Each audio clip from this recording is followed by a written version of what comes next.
Alright, hi guys. So I'm back with another video.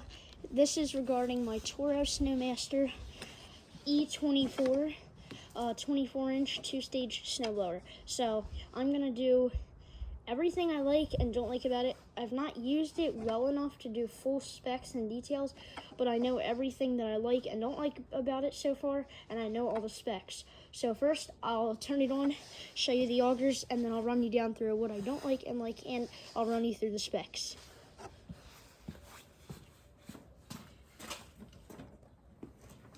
Okay, so first, you turn the key. When you buy the machine, it has 2 keys. I've mentioned this in many other videos. Keep 1 key in the machine at all times so that way you never lose it. Keep a spare on a keychain or wherever you feel comfortable and you know you won't lose it. So I'm going to put the key in. Make sure the battery is fully charged, and it can hold up to 3 batteries, and they can be all 10 amp. They can be one 10 amp and the rest 5 amps. You have to have one 10 amp and then the other 2 amps really don't matter. But so you make sure your battery's fully charged, put it in, and then like I said, put the key in. All right, now it's on stop, and then you're going to turn it to the lightning bolt. Now you have to give it a minute, and then usually it lights up, and there's 3 battery things right here, and it tells you what your battery percentage is at. So if you had 3 of the batteries in here, it would tell you what percentage all 3 of them were at. In this case, I only have 1 in here. Right now, it's reading to me that it's 3 bars, but the charger, I charged it fully, so sometimes it makes mistakes. But yeah, so now that we got this all figured out and it's on lightning, what you want to do is to power on the machine, you turn the key to extreme lightning. So regular lightning shows you your battery and everything else. Extreme lightning turns the machine on.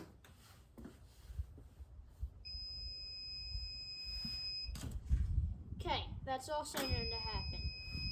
So if you have the key on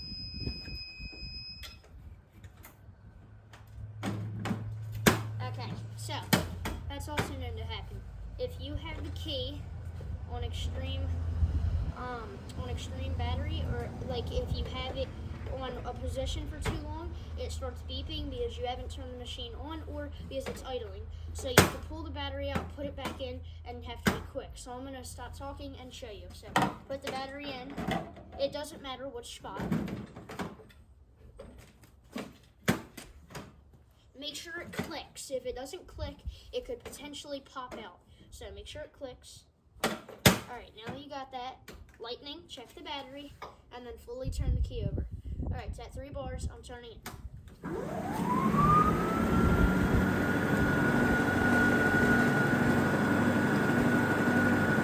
Alright, I'm going to gauge the augers.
Once you're done with the machine, if you would like to idle it without the augers being on, you just keep it on idle and you let go.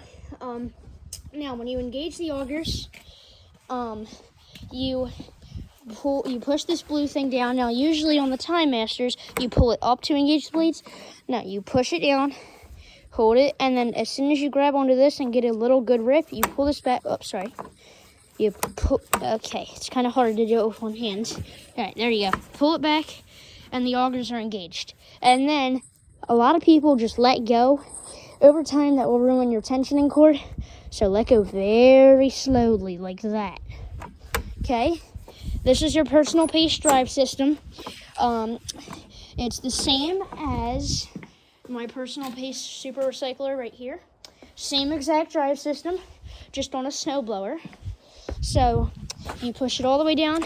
That's your fastest, and it doesn't have any reverse speed like normal gas ones, but you just have to back it up. The machine's overall pretty light. It's 150 pounds, but yeah.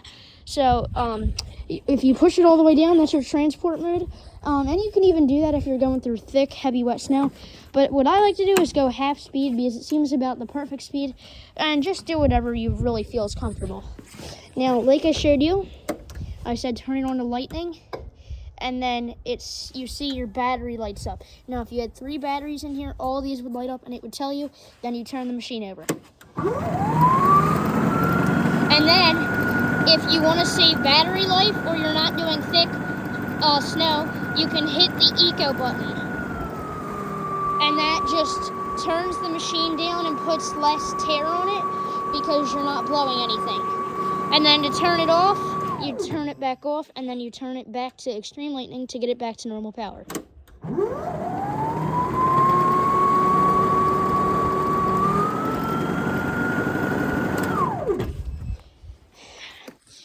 Okay, this is your quick shoot. This is how you control the shoot. You press down on the blue tab, and as you can see, side, side, side, side. It's a quick shoot for a reason, because it is extremely quick, that is for sure. Don't mind the cable. It's extremely quick, as you can see, so that way you don't spray anyone in the face. And then you push the blue thing in, all the way down, all the way up. All the way down, all the way up, all the way down, all the way up, all the way down, all the way up. Left, right, left, right.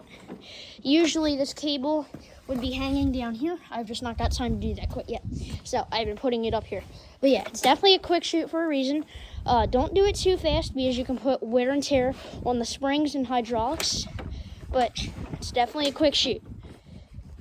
All right, now let's go down to the tires and auger housing and what's driving this.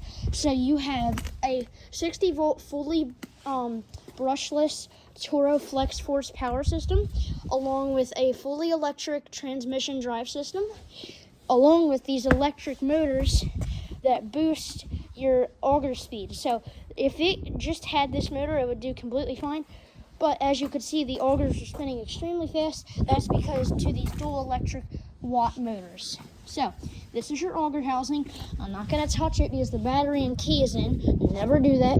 Always take the battery out first. The key can stay in because the battery's not in, but always take the battery out first. It has the rubber paddles like a 1-stage, but it is a 2-stage.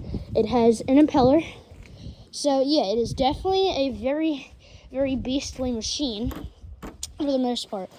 So things I like about it, I take that back. There's like nothing I hate about it. The only thing I would change is this. I wish this had a cruise control, like how all gas do, where you don't have to hold it in and you can just put 2 hands on the personal pace, but you have to hold it in at all times. And then the only other thing I would change is how you get the chute in. So you have to lock it into that, and then this sometimes can break. So if this breaks, your chute breaks, and then if the cables break, well, then your chute breaks. But yeah, other than that, I just told you I hang it right here for now.